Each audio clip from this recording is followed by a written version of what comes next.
Hello, this is a video I wanted to do for quite some time now, but didn't have the chance to do. So I guess now it's the time to do it. So this video is about a somewhat known Israeli company, a lock company called Rav-Bariach. And you saw their locks on many other YouTube channels, like the Lock Picking Warrior or Gorilla Picking or Bosnian Bill.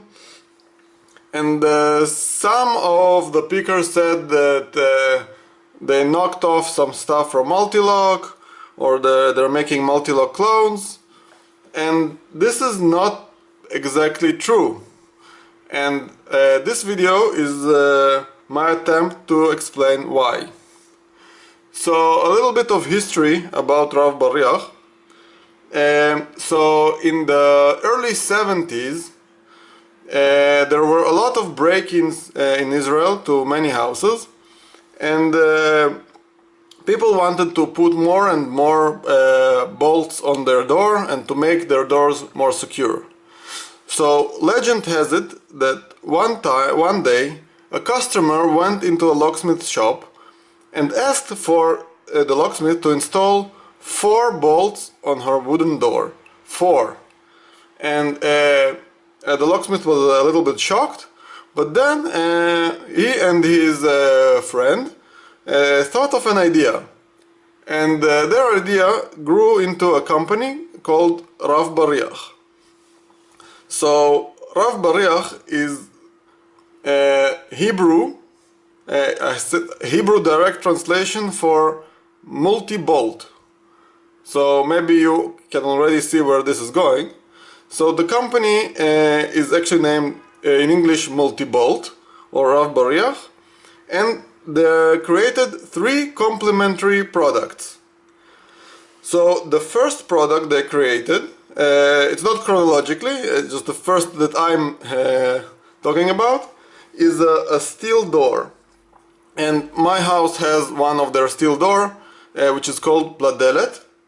And essentially this steel door was the de facto standard for all doors in Israel for quite some time, but now there are other brands which are compatible with their door, and this is because of the second product they made, which is the Rav-Bariach locking device. This goes into almost every door. These are compatible device. There are 2 types.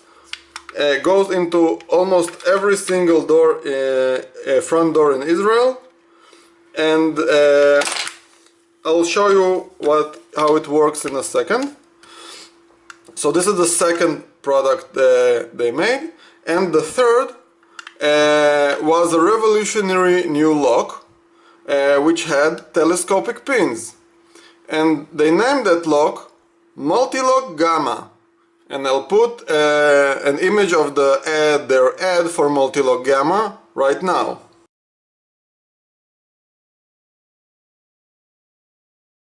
I don't have the Gamma. It is really hard to get. I know that few people in Israel do have specimens of that lock.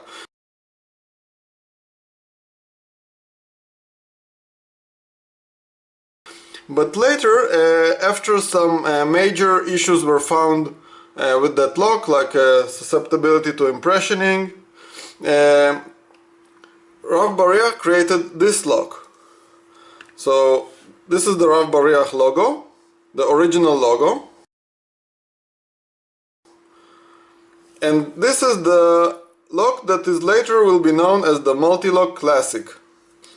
So it has 5 telescopic pins, and they usually have all serrated driver pins, 5 serrated driver pins, 1 mushroomed key pin, and then 4 standard key pins. So this is not a Mul-T-Lock Classic that you can buy today. This is, but essentially the locks are the same, except this one has a different construction and some other newer pins. But the Rav-Bariach company also made regular locks like this one. So this is Mul-T-Lock. It says Mul-T-Lock in Hebrew, and this is just a regular pin tumbler lock that they used to make. So their entire lock section was called Mul-T-Lock, and every lock that they made had the Mul-T-Lock logo and brand name on them. So in 1999, the entire section of locks in Rav-Bariach was sold to Asa Abloy. When they sold it to Asa Abloy, they wanted to keep the logo, because this was the Rav-Bariach logo like forever, since the beginning. But after a long battle, a long legal battle, the court denied the Rav-Bariach of their logo, and they had to make a different logo, which you'll see now. But essentially it keeps the same principles of the original logo. So let's go back to this. So this has four forward bolts that are going into the door, and each side has another bolt, 1, 2, 3, which goes to different sides of the door, operating a mechanism within the door, a locking bar within the door. And after this section you'll see how I operate this on my front door. But let's see how the lock interacts with it. So every Israeli lock has this cog actuator, and some videos don't understand why, but the reason is that it has to be compatible with this, and this has a cog actuator inside of it. So this goes in here,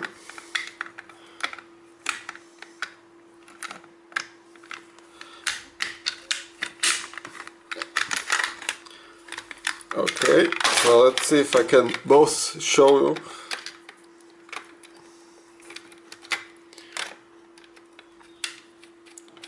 You can see I can operate this, the doorknob, and if I turn it the other way around, I can operate the bolts by turning that cog. And as you can see, the 3 bolts on the each side are also moving. So let me change the position of the camera.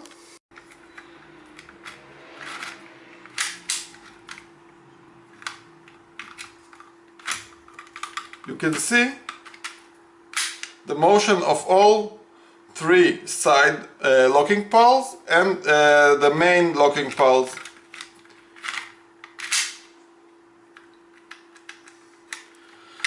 So this is how it works. This sits inside the door, and I'll show you what it does in the door in the next section.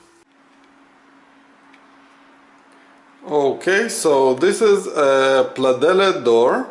This is the door to my house, and many houses in Israel have a door like this.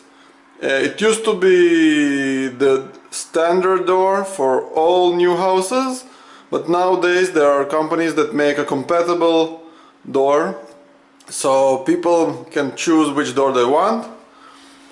And it's made of steel plates with some stuff between them.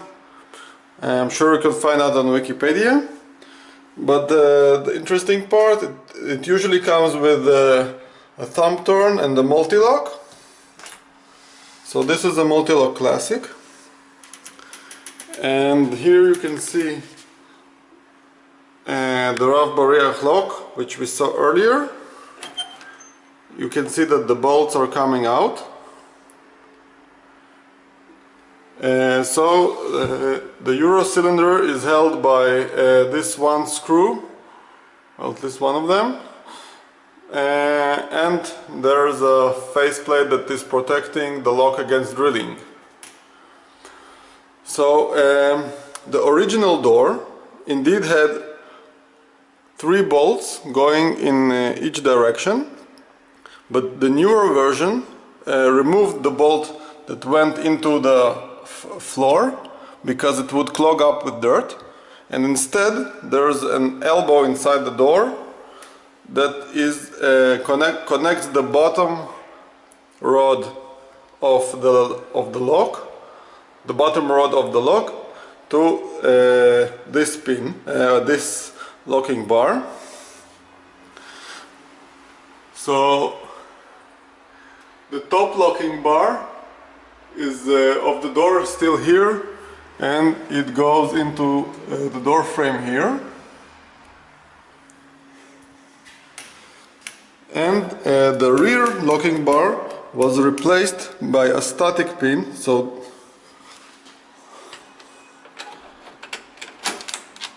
I retracted all the bars, but this is still outside, and this goes into the back of the frame. So the rear bar now does absolutely nothing, and this is because people would used to accidentally lock the door when it's still open. And then when they shut the door, the rear locking bar would slam into the door frame, causing the Rav-Bariach lock to explode inside the door because it was not held tightly enough. So the newer doors don't have the rear locking bar. Instead they have a static locking bar that goes into the door frame. So this is it for the door to my house. So now you know more about the relationship between Rav-Bariach, Mul-T-Lock, and that Mul-T-Lock is not a knockoff of Rav-Bariach. The Rav-Bariach are the ones who made Mul-T-Lock in the first place. But then after they sold the patent, they created some new patents on the LockSys system. And I don't have any LockSys lock, so I can't show you anything. So another interesting fact about Mul-T-Lock is that at some point other Israeli companies started to copy their locks, and so this is a copy of the Mul-T-Lock Interactive. This is a knockoff, and this is called Blocker. And in fact this knockoff is so well made that it is almost identical. Beside the keyway, it is virtually identical. The pins inside and everything is virtually identical and interchangeable with the Mul-T-Lock. So the Blocker are quite good locks in comparison with the Mul-T-Lock. So a legal battle ensued, and then a Blocker claimed that it's not their fault that Mul-T-Lock makes such crappy locks, that they can be easily copied, and the judge sort of agreed with them and didn't think that this was a patent infringement. So Blocker, I don't know if they're still making this, but this is a real Mul-T-Lock clone. So thank you for watching. I hope you enjoyed the video, and I'll see you in the next one, I guess.